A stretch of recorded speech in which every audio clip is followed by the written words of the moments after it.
Steve, you benched Garcia against Auburn last time. Do you think that was a major step in his development, maturity-wise? And then also, right after the game, did you have any regrets about that decision? I think it was a major step in him learning how to run with the ball. As all of you know, he's had that tendency to duck his head. He hasn't done it since. So maybe he said, if I duck my head and run in there and fumble, I'm coming out of the game. That's the only thing I think it taught Stephen. And that was for his own safety as well as the benefit of our team, because that's when he's usually fumbled, when he ducks his head and runs in there and gets, you can hurt yourself doing that. So that was what we were trying to emphasize to him right there, is just protect the ball, get down, and he's done that very well since. So maybe him coming out of the game helped him a little bit in that area of carrying the ball. But other than that, he's been solid, throwing the ball away when necessary, and taking care of it. We've had very few sacks, whereas last year he would go ahead and go down with it instead of throwing it away. So he's managed to take care of the ball much better and avoid the big sacks. Any immediate regrets right after the game? No, actually Connor went in there and went up and down the field. I just regretted the one call. We tried to fake a little screen and throw D-Mark down the middle, and he was covered like a blanket, and Connor threw it anyway, so you always have. We shouldn't have called that. But Connor went up and down the field when he was in the game. And we had that pick, and then the last pick, Alshon had the ball in two hands, and their safety came by and poked it out, and the other guy made a beautiful diving catch right off the shoelaces. So that was a big play for them, or else we're going for two to tie the game there with about a minute left. Coach, talk a little bit about how Marcus has handled all the pressure this year of coming in, having a load on him, and heading into a big game like this. And have you had a freshman handle this well? Oh, probably not. But Marcus is a very even keel person. He doesn't have a lot of big highs and lows. You don't see him in any kind of wild celebrations. He scores, flips the ball to the ref, gives a little high five to his teammates and so forth, and then he's ready to keep on playing. So that's kind of young, mature, very mature young man that Marcus is. And I think when he came to South Carolina, this was the game he wanted to play in, just like Stephon Gilmore, Alshon Jeffrey, all these guys. They dreamed that we could get to this game someday, and of course they dreamed when they can win it someday. And that's what we're trying to do.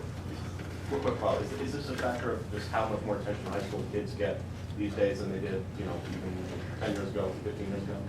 So they're used to these bigger stages? Yeah, no, it's the individual. No, it's the individual. Some kids come in and they want everybody to look at them. But Marcus is a complete team player, and really so is Alshon. Alshon, he wants to win. He wants to win some championships before he leaves here. And so they like the big stage, and we're obviously going on the biggest stage, and I think in college football, I know it is this weekend. Maybe the national championship game, most people will say, is a little bigger, but for us in the SEC, this is as big as it gets. And you can still get in the national game. It's got to be maybe a little tiny bit bigger than this game, certainly. But all of us that have been in the SEC a period of time, we realize that this is about the biggest stage of college football that you realistically have a chance to get to.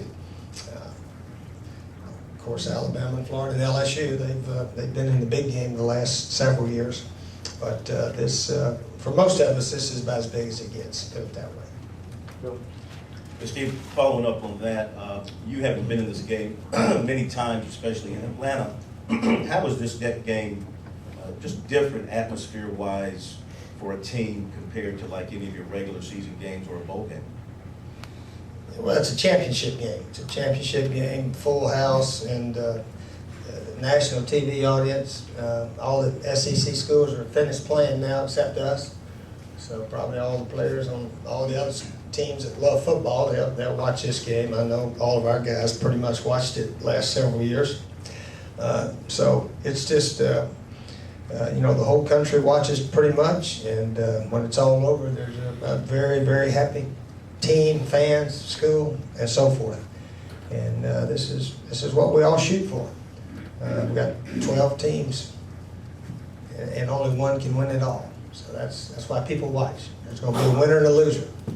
And that's what makes college football, I guess, so big, is that there's no 2 out of 3, and, I'm not going to get them next week, and so forth. So this is it. Steve, you said that Marcus is a big part of the reason why you're in this position. During your years of coaching, have you ever had a freshman that was responsible for so much success of your team? Well, we had a redshirt freshman the year we won it at Duke named Randy Cuthbert, who ran for over 1,100 yards and really only started the last 6 games. So he was averaging about 180 a game those last 6. Had a 234-yard game against Georgia Tech one day. So he sort of helped take over the run we had there at Duke. Eric Redd was a 1,000-yard rusher, I think, about every year down there, the early years at Florida.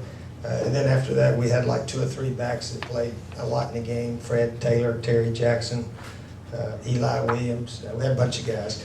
But Marcus is certainly a player who's carried it a whole lot of times and been instrumental in so many of our wins. But it was sort of neat last week's game that we just didn't have much running room for Marcus. So we won another way. We won with defense and a special team fumble by Clemson down on the 6-yard line that really set us up to win the game. So, and of course Alshon had some big catches, and Stephen threw some nice balls early in the game, but that was about it. So hopefully we're a more of a good all-around team and not dependent on one guy. Coach, what's the one big thing that underscores your certainty about the performance of this team? What was that? What is the one big thing that underscores your certainty about the performance of this team? Underscores the certainty. Well, we're not certain about anything. And I don't know how any team can be certain exactly what's going to happen. But I do believe our guys will play well. I believe that they enjoy the big games, the big stage, as we call it, and are really looking forward to playing for the conference championship. That's all I can say about certainty. We're looking forward to it. Steve Ellis made some significant changes defensively, especially pass defense after the Arkansas game. How do you feel like that and the impact on the whole team has played out in his last game since then? Well, certainly after Kentucky and even after Arkansas, we've tried to work a little bit more on pass defense. We do a whole bunch of third down passing our offense against our defense.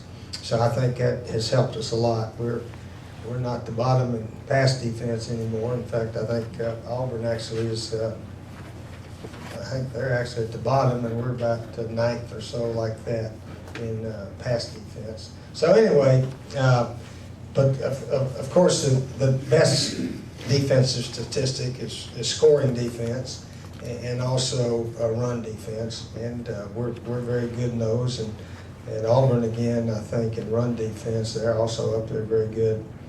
Yeah, they're second in rush defense. But we did make some changes. Yeah, we were doing some in and out coverages. It seemed like one or two guys were confused or would leave their guy, leave their zone, leave their man, or whatever. So I think we simplified it a little bit more.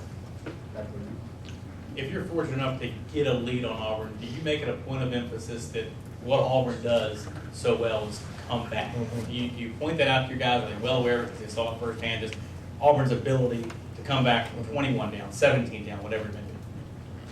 Oh, certainly, if you play a team that's the best offense in the SEC and one of the best in the country, which is Auburn, they're leading the conference in most all the offensive categories, averaging close to 500 yards a game. You don't say, well, we can run 3 and punt the way we did last week, about the entire second half. So we got to keep trying to move the ball and trying to score. Anytime you play against a real good offensive team, and Auburn has come from behind 4 or 5 games, pretty big time to win, and especially the one last week to come back off 24-0 against Alabama. That's sort of amazing, but they did it. Coach, is there anything going on with Stephen's thumb that he hit on the helmet? And are there any other injuries? No. He just bruised his thumb a bit. He was able to stay in the game, and he should be fine. Steve, you mentioned the other day you thought Cam Newton was deserving of the Heisman. Would his off-field problems preclude you from voting for him? Well, I don't know of his off-field problems. This, what we've read, nothing's been proven. So until they prove something, I think he deserves to be treated like all the other athletes, unless something. And obviously, they've been investigating, and nothing's been proven. So I think we all should treat him like all the other athletes in this game. Steve, Clemson obviously made an emphasis to stop Marcus in that game. If the Stephen Garcia, who you benched against Auburn, with the same guy against Clemson, would he have adjusted as well as he apparently did against Clemson? What do you mean, as far as running the ball a little bit? Or Running the ball or just managing the game? Mm-hmm. I don't know. Yeah, you got it. Who knows? It's too difficult a question. But yeah, Stephen made some nice throws in the game. Sort of the throwback to Alshon cutting across and so forth.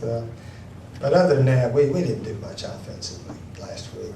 And give Clemson defense credit. They were tough, couldn't run. And a few times we thought we had a good pass play on, couldn't execute it. So anyway, that was last week, and we got to play a lot better. If we're going to have a chance to beat Auburn, our offense got to play some ball this week. We can't get smashed around and mess around like we did quite a bit last week. Coach, the last week or so, I've noticed you and some of the players wearing the same style bracelet on your right. Oh. Anything related to that? Some dude came up here and gave us a whole bunch of them. So it's one of those energy bracelets, power bracelets. Yeah, everybody's. You guys don't have one? They're only $10 or so. I don't know, $10, $15. So. But I read something in the magazine. If you think that gives you a little more energy, it will. If you think it doesn't, it ain't gonna help you. So, yeah, a bunch of them. I think Alabama players wear these things.